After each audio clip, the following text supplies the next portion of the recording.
জানিয়ে দিব কুড়িয়ে পাওয়া 18 লাখ টাকা থানায় জমা দিলেন শিক্ষার্থীরা। রাজশাহী নগরীর ভদ্রা এলাকায় একটি গলির ভেতর ব্যাগ ভর্তি 18 লক্ষ টাকা কুড়িয়ে পেয়েছেন শিক্ষার্থীরা। পরে ওই টাকা থানায় জমা দেওয়া হয়েছে।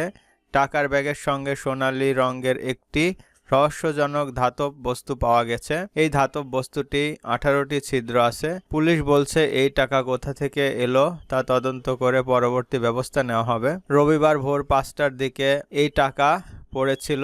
বেলা 11টার দিকে কয়েকজন শিক্ষার্থী নগরীর বোয়ালিয়া থানায় গিয়ে টাকাগুলো জমা দেন। নির্বাহী ম্যাজিস্ট্রেট ও নগরীর বড়কুটি ভূমি অফিসের সহকারী কমিশনার শামসুল আলম ও সেনাবাহিনীর ওয়ারেন্ট অফিসার ইকবাল হোসেনের উপস্থিতিতে বোয়ালিয়া থানার ভারপ্রাপ্ত কর্মকর্তা SM আব্দুল পারভেজ টাকাগুলো গ্রহণ করেন। আকাশ আলী নামে এক শিক্ষার্থী জানান, নিরাপত্তা নিশ্চিতের জন্য তারা রাতভর নগরীর ভদ্রা এলাকায় অবস্থান করেন।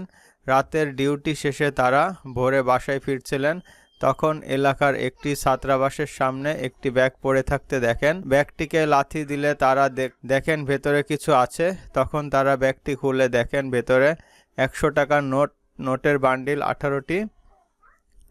মোট টাকার পরিমাণ 18 লাখ। ব্যাগে তারা সোনালী রঙের একটি ধাতব বস্তু পান। ধাতব বস্তুটি 18টি ছিদ্র আছে। এটি কোনো সংকেত বলে তারা ধারণা করছে। এইসবই তারা থানায় এনে ম্যাজিস্ট্রেটের উপস্থিতিতে জমা দিয়েছেন।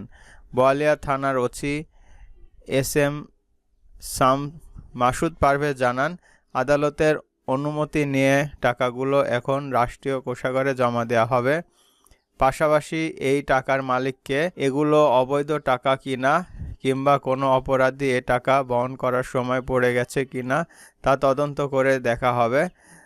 তদন্ত সাপেক্ষে এ ব্যাপারে পরবর্তী আইনগত পদক্ষেপ নেওয়া হবে।